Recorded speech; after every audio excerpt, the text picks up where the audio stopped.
Yo les amis, j'espère que vous allez tous très bien, très content de vous retrouver pour cette nouvelle vidéo. Le Real démarre très bien sa campagne de Ligue des Champions avec cette victoire 2-1 contre l'Olympique de Marseille. Une victoire acquise par un doublé de Kylian Mbappé sur penalty. Et du côté marseillais, c'est Timothée Weah qui a marqué le but pour l'OM. Certes, la victoire est là pour les merengues, mais il y a encore du boulot à faire pour Xabi Alonso et de même aussi pour De Zerbi. Et comme d'habitude les amis, avant de vous donner un peu mon analyse de cette rencontre, je vous invite déjà à vous abonner si vous ne l'êtes pas encore et pourquoi pas aussi lâcher un petit pouce bleu pour soutenir la chaîne. Du coup, Real Madrid, Olympique de Marseille, sur le 11 de départ des deux équipes, pour Xabi Alonso, un 4-3-1 ou un 4-3, ça dépend bien sûr du positionnement de ces trois milieux-là.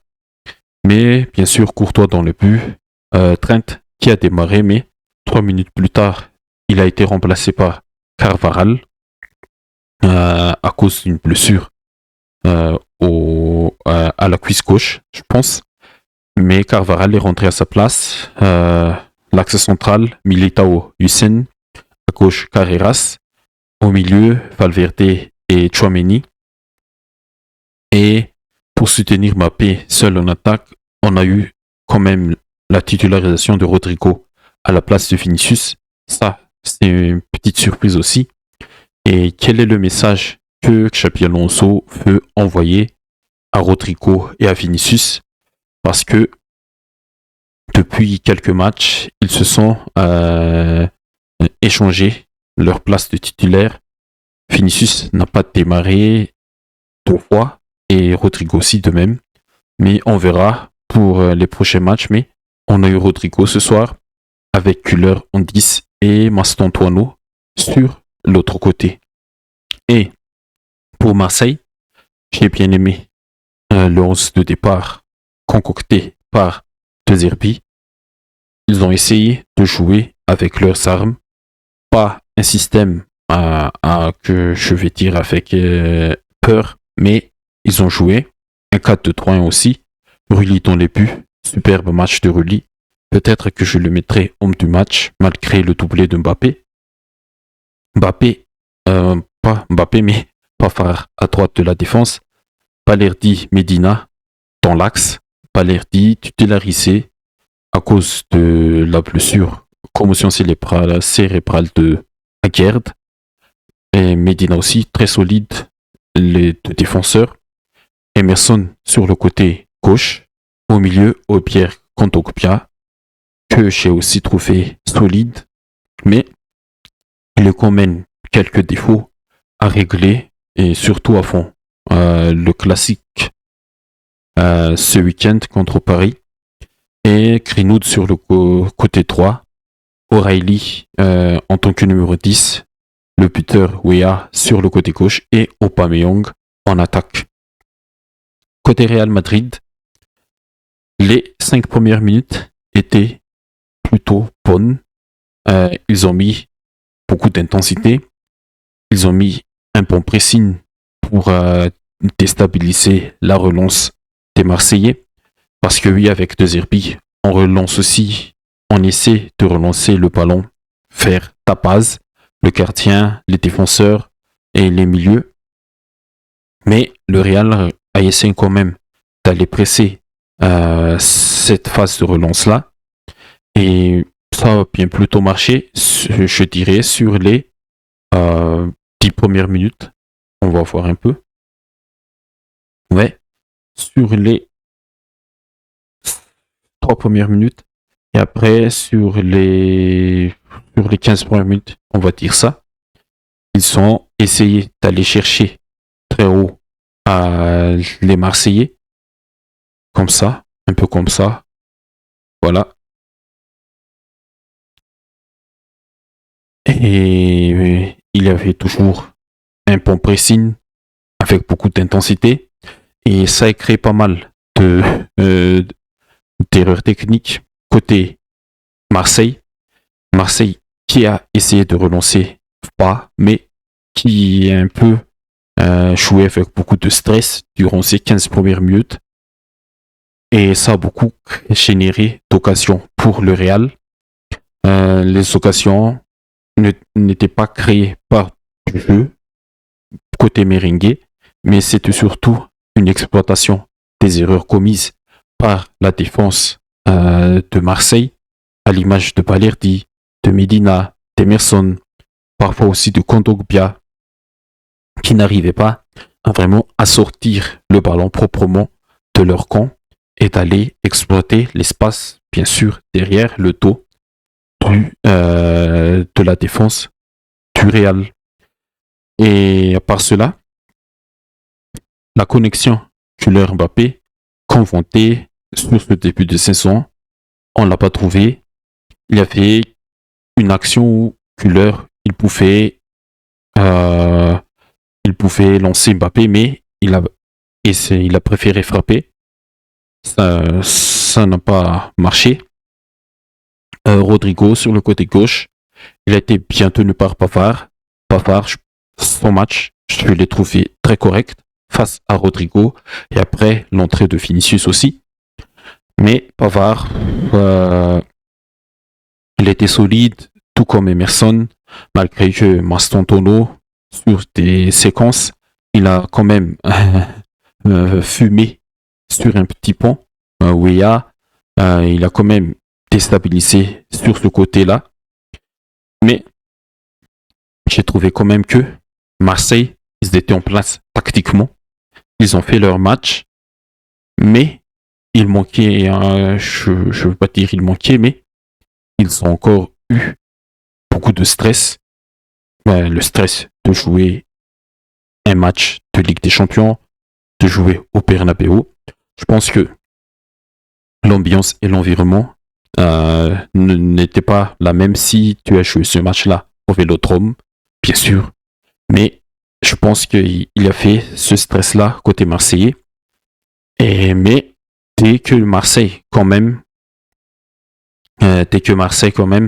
ils arrivaient à sortir le ballon proprement, il y a eu pas mal de belles combinaisons entre les milieux, Aubière, Kondogbia, Greenwood, Weah, Emerson qui se projetait vers l'avant, tout comme Pavard sur l'autre côté. Il y a quand même pas mal de triangles créés sur chaque côté et c'était très très très intéressant. Côté marseillais, on voit bien que la patte de De Zerbi s'implémente petit à petit, même si son nom 2 je pense, ouais, et il s'implémente quand même.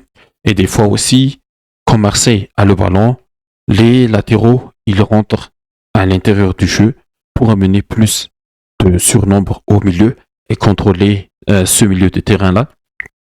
C'était très intéressant tactiquement côté Marseillais, mais il manquait un peu ce truc-là, cette gestion de stress. Et il manquait aussi que Carvajal, en deuxième mi-temps, il a complètement pété les plans avec ce coup de tête inévitable sur Rouli. Et son expulsion, après, c'est la conséquence. Il manquait aussi que Marseille n'a pas eu vraiment l'envie d'aller chercher les 3 points. Est-ce que se revenir de Madrid avec un point, c'est déjà un bon résultat? Oui, je pense. Mais quand l'adversaire est à 10, il fallait pousser. Aussi que le Real, ils ont marqué sur 2 pénaltys. Ils n'ont pas proposé plus de choses après les fins premières minutes. Et on a vu le Real de la saison dernière là, pas de liaison entre ce milieu-là et cette défense-là, inexistant du tout, pas de mouvement qui peut vraiment mettre en danger la défense adverse. Arda Güler, malgré son profil d'un milieu positionnel, je pense que il a eu beaucoup de mal ce soir. Et aussi que le premier but marqué par Marseille, l'ouverture du score, ça vient d'une erreur, un bon pressing de Greenwood par contre. Et il y a aussi le problème de Hussein. Il a beaucoup de nonchalance. Est-ce qu'il joue très librement, sans penser les conséquences de ses actes? Je ne sais pas, mais Hussein aussi, malgré son potentiel et ses qualités, il doit avoir plus de concentration sur ce genre de match-là surtout. Mais le Real, à part les 15 premières minutes, ils ne sont pas trouvés. Et il y aura encore beaucoup de boulot pour Xabi Alonso. Et malgré les rentrées de Vinicius et de Brahim à la place de Mastantuono et de Rodrigo, il n'a pas eu beaucoup d'étincelles. Même les individualités n'ont pas fait grand-chose sur ce match-là. Alors que quand le collectif madrilène ne marche pas, les individualités, ils te sortent du match. Mais ce soir, c'est deux pénaltys qui te sortent du match. Le premier, c'est indiscutable. Une faute débile de Kondogbia, très évitable, parce que Rodrigo, il était un peu excentré, je dirais, dans la surface. Il n'avait pas un bon angle de tir, mais Kondogbia, il a fait une faute très évitable. Mais le deuxième, il faut en parler un peu.